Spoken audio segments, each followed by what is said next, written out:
والذين آتيناهم الكتاب يفرحون بما أنزل إليك ومن الأحزاب من ينكر بعضه قل إنما أمرت أن أعبد الله ولا أشرك به إليه أدعو وإليه مآب.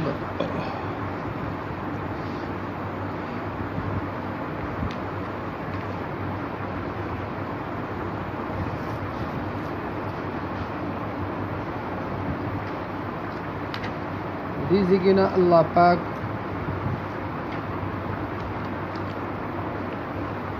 دا اہل کتابو بیان کئی او یا مراد دا دینا صحابہ کرام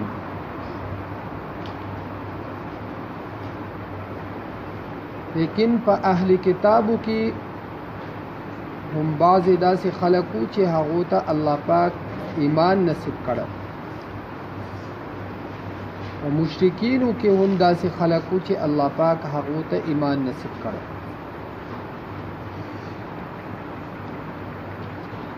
یعنی ټول یو شانتی نافرمان خلق نو چې یاره ټول اهل کتاب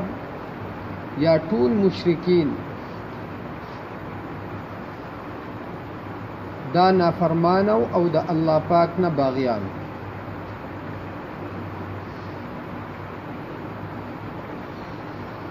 بلکہ پا ہر چا کے خواہ او بد دائی. نو اللہ پاک فرمائی او هاغه کسان چې مونږ هغو له کتاب ورکړه او یفرحون دو خوشحالیږي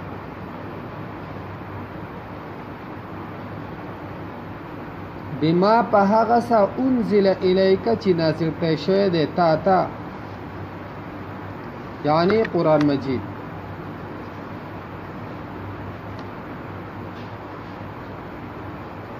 او یقینا چې د خوشحالی خبره هم داده.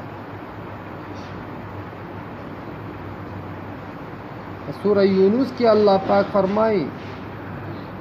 قل بفضل اللہ وبرحمته فبذلك فلیفرحوا. دو توایا چې په فضل د الله پاک او په رحمت د الله پاک باندې فبذلك فلیفرحوا، په دې سره د دو خوشاله شي.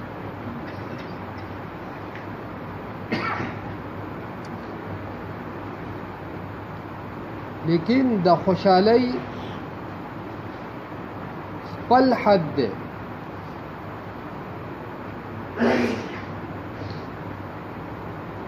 چې انسان خوشحالی کوي نو په خوشحالی کې دا مقصد او مراد نه دی چې دی به خامخا د الله پاک نافرمانی کوي په دې سره به دی ځان خوشحاله.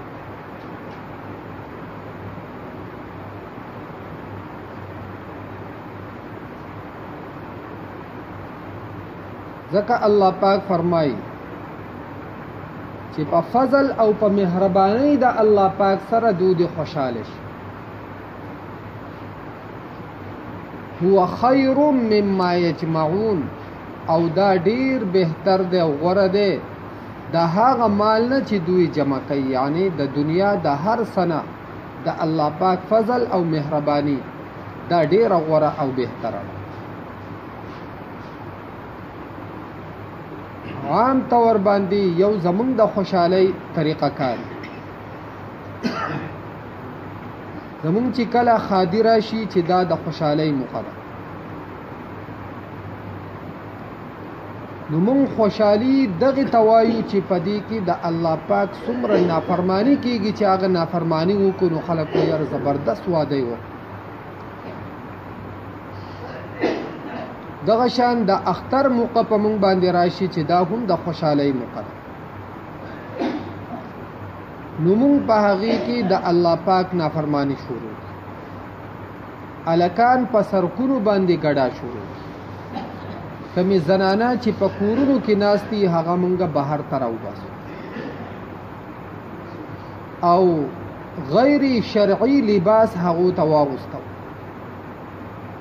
او په دې باندې مونږه فخر کو او دې ته مونږه خوشحالي و.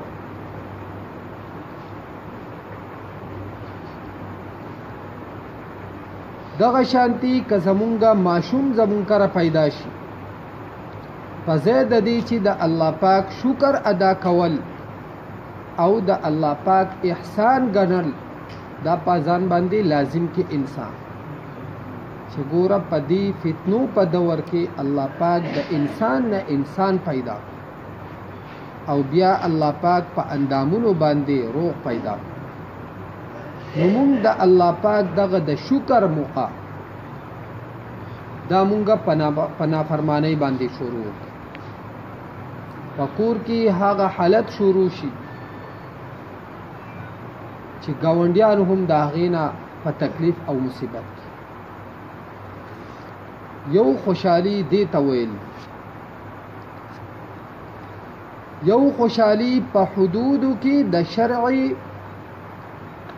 د احکاماتو موافق کول دي دا په اسلام کې منع نه لیکن د الله پاک نافرمانی ته خوشحالي ویل دا په دې را روان آیت کې دي دا اتباع د خواهشاتو ده او اتباع د خواهشاتو دا ناروا او ناجایزه د دې وجنه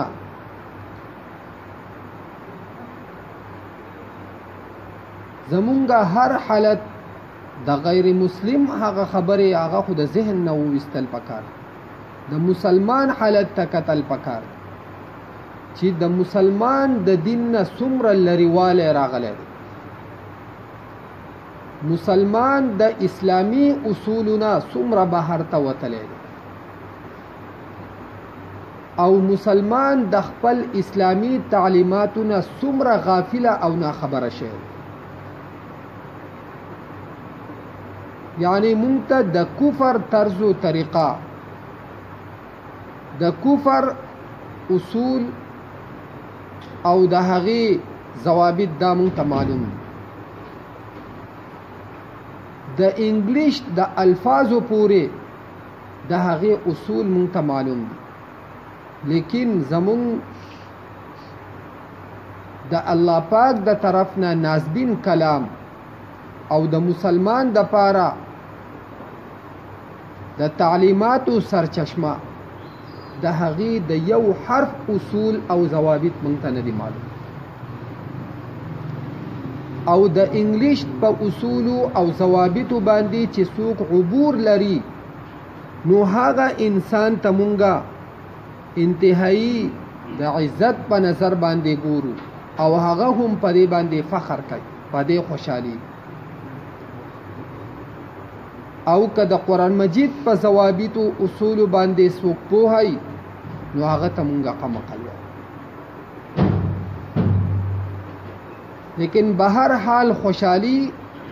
د شرعي د اصول موافق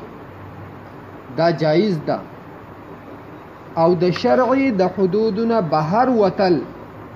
دا خوشحالي نه ده بلکې دا د الله پاک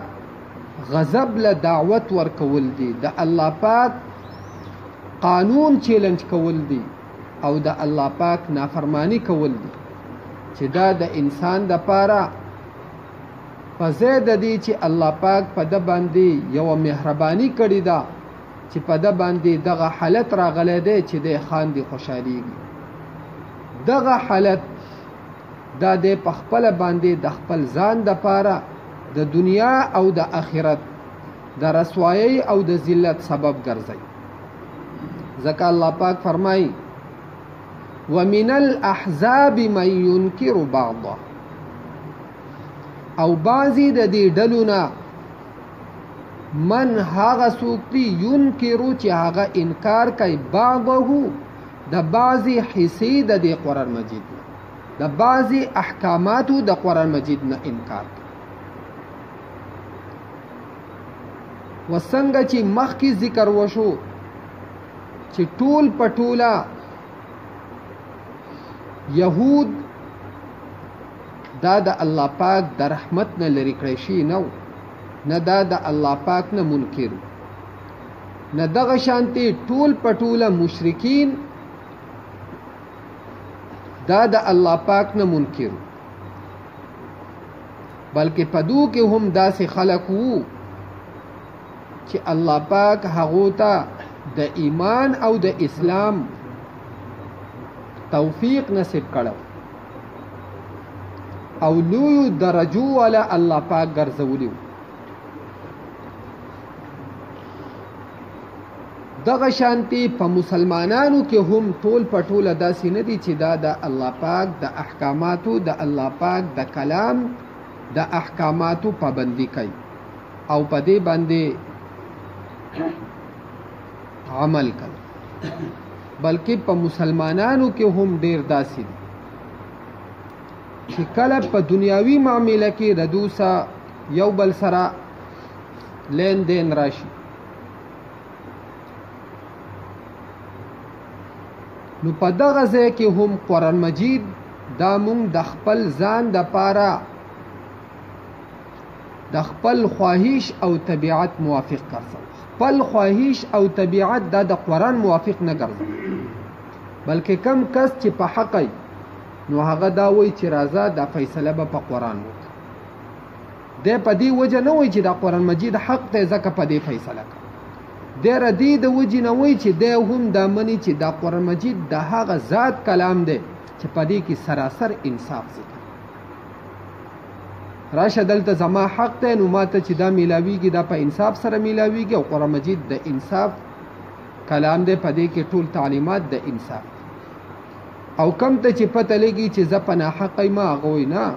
حکومت د سره پاره دی دا عدالتونه دا سره پاره لګېدلي په دې به فیصله کوو که نه وګوره چې دا د قرآن مجید د احکاماتو نه انکار دی او که نه ټیک ته چې مونږه د خولې په الفاظو سره انکار نه کوو لیکن عملا ته ورباندې مونږه هم د الله پاک د احکاماتو په عمل سره انکار کوو او الله پاک فرمایي چې کم خلق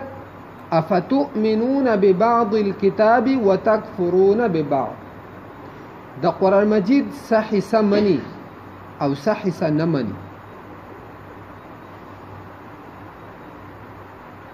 نو د داسې خلقو جزاء او بدله داده فما جزاء من يفعل ذلك منكم الا خزي في الحياة الدنيا داسې خلق د دنیا زندگی هغه به د رسوایی او د ذلت زندگی دنیا کې به دو په ذلت سره اوسیږي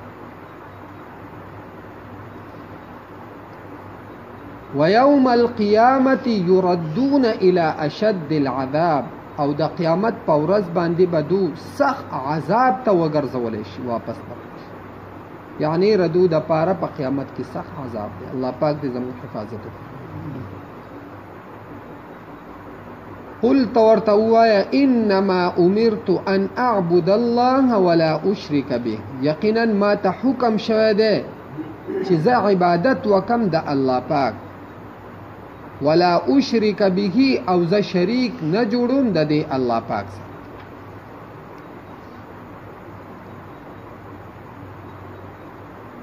د الله پاک عبادت کول د الله پاک د قانون موافق کول دي د عبادت د خپل خواهش موافق یا د خپل طبیعت موافق چې کله دی پزړه جوړی مونږ کوه چې کله دی پزړه جوړی دغه د الله پاک یو حکم دا منه کله چې دی پزړه جوړ نه یا ستا د طبیعت موافق دا حکم د قرآن نه الته بیا ممن دا حکم نه دی بلکې حکم دا دی چې ته د الله پاک عبادت د الله پاک د قانون موافق کې او د الله پاک سره هیڅ څوک شریک نه ګڼي الیه ادعو پیغمبر علیہ الصلوۃ والسلام فرمایي دی طرف ته ز خلق را بلا دا زما ذمہواری ده دعوت دا زما کار چې دی اصول طرف ته ز خلق را بلم و الیه مآب او دی الله پاک ته واپسی زما ده یعنی که د الله پاک د احکاماتو موافق څوک زندگی نه تیر د الله پاک احکامات دا نه مني په دې باندې عمل نه کوي په دنیا کې ردی موافق نه چلیږي نو ګوره د بل طرف ته تلل نشته دی الله پاک ته مخامخ کېدل دی د دې الله پاک سره ملاقات دا یقیني دی وكذلك أنزلناه حكما عربيا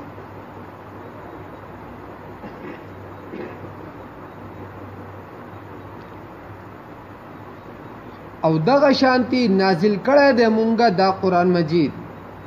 یعنی څنګه چې ماته ردی خبرې حکم شوه دی چې د الله پاک بندگی کوا نو دغه شانتی په ما باندې دا قرآن مجید هم نازل شوه حکما فیصله عربیا په عربی جبه کې یعنی په واضح جبه کې دا قرآن مجید نازل شوه او فیصله حکم دا مخ کی ذکر شو امرت ان اعبد الله چې د یو الله پاک بندگی کول ولئن اتبعت اهواءهم بعد ما جاءك من العلم په دې آیت کې خطاب جناب نبی کریم صلی الله علیه وسلم ته لیکن مراد د دینه امت ته پیغمبر علیه الصلاۃ والسلام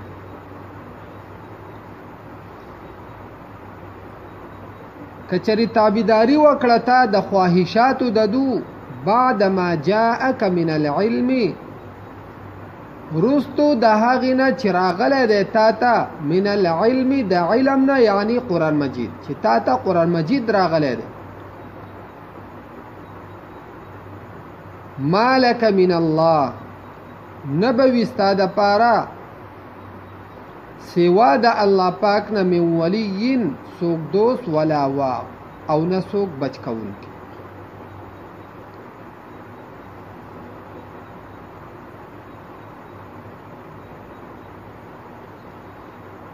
یعنی بی دلیلا په یو خبره پسې ورپسې کېدل د یوې خبرې اتباع کول د یو شیز مرګتیا اختیارول په غیر دلیل نه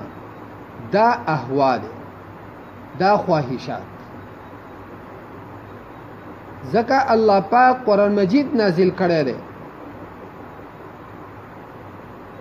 او پدې کې خپل احکامات بیان کړي پدې کې حکم شوه د انسان ته چې دی به په خپل کور کې زندگی څنګه تیر دی به د خپل بچو سره په کومه طریقه باندې رویه اختیاري دی به د خپل مزدور سره کومه رویه اختیاري د په کور کې که زناوري دی به د زناور سره کم سلوک کوي د په خوا کې که گاونډي د بر دی گاونډي سره کم سلوک او کومه طریقه اختیاري د په کور کې کړه د مور پلاری د بداغو سره په کوم اخلاق او په کوم الفاظ باندې مخاطب کیږي او کده یو سوداګری د سودا خرڅي د په سودا کې د کوم اصول او رعایت او خیال ساتي او کده جمعه ترازی نو چې د جمعه دراتلو د کم آداب او اصول ذکر شوی دي بیا چې په جمعات کې کینی داغي د پاره کم اصول او آداب دي دتا بیا چې د الله پاک ته ودرېږي په دغه ټیم کې بده په خپل زړه کې کم نیت او کم خیال راولي بیا چې د ښکته برکیږي د دې د پاره کم اصول او آداب دي حتی چې کده ډوډۍ تکینی او کده قضای حاجت تکینی او زی د هغې د پاره آداب او اصول په اسلام کې ذکر شوي د دین هم وزده تیریږي، په چا پسې ورپسې کیږي، په بل پسې ورپسې کیږي، په بل پسې ورپسې کیږي، او د هغه شیزونو اتباع کوي چې هغه د قرآن مجید د احکاماتو نه خلاف ورزي ده. نو دا اتباع د خواهشاتو، دا د دین اتباع نه، دا د اسلام اتباع نه. پیغمبر علیه الصلاۃ والسلام چې کم دین راوړی دی او د کم کار د پاره الله پاک پیغمبر علیه الصلاۃ والسلام را لېږلی دی، دا د هغه دین او د هغه اصولو اتباع نه. او په دې کې هم د اواز کوي چې زموږ مقصد د الله پاک د دین حفاظت کول. ایا عمل دی د الله پاک د دین مخالف دی؟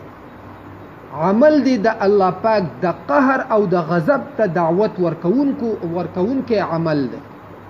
د الله پاک رد چیلنج کې، د الله پاک د پیغمبر علیه الصلاۃ والسلام د سنتو پامالی کې، او د اسلام د اصولو خلاف ورزي کې، او بیا موږ وایو نه مړه خبره یې صحیح ده، خبره خو ټیک ده. نو ګوره دلته الله پاک صفا او فرمایل چې کتابداري تا وکړه د دو رستو د هغې نه چې تا ته کم قرآن راغلی دی، یعنی د دې د اصولو خلاف ورزي، د دې د اصولو نه خلاف تا د چا تابعداري کوله، نو دا تابعداري دا د خواهشاتو تابعداري ده چې دا منع ده او ناجایز ده. او کدا دی وکړه په دنیا کې خو تا ته اختیار دی، ته هر قسمه ټوپ والی شي، خو الله پاک وایي مالک من الله، نشته ستا د پاره د الله پاک د عذاب نه من ولی څوک دوست ولا واق او نه څوک بچ کوونکی. بیا داسې څوک نشته ګوره چې د الله پاک د عذاب نه دی بچ کی.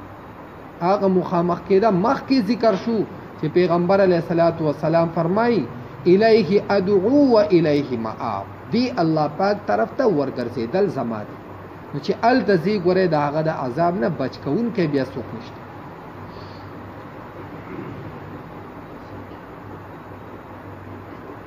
والذین هغه کسان آتیناهم الکتاب چې ورکړی دی مونږ دوی ته کتاب، یفرحون نو خوشحالیږي بما په هغه څه انزل الیک چې نازل کړی شوی دی تا ته، ومن الاحزاب او بعضی د ډلو نه من هغه څوک دی ینکر بعضه چې انکار کوي د بعضې حصې د دینه. قل ورته ووایه انما امرت یقینا ما ته حکم شوی دی ان اعبد الله دا چې عبادت کوه د الله پاک، ولا اشرک به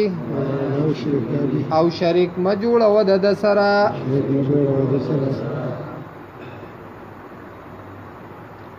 ان اعبد الله دا چې زه عبادت کوم د الله پاک، ولا اشرک به او زه شریک نه جوړوم د ده سره، الیه ادعو دی الله پاک ته بلم زه خلق، و الیه مآب او دی الله پاک طرف ته ورګرځېدل دي زما، وکذالک او دغه شانتي انزلناه نازل کړی دی مونږه دا قرآن مجید، حکما فیصله عربیا په عربی ژبه کې، ولئن اتبعت او کچرې تابعداري وکړه تا اهواءهم د خواهشاتو د دو، بعد ما جاءک رستو د هغې نه چې راغلی دی تا ته، من العلم د علم نه، مراد د علم نه قرآن مجید دی. مالکا نشته ستا د پاره من الله د الله پاک نه من ولی سوک دوست ولا واق او نه سوک بچ کون کے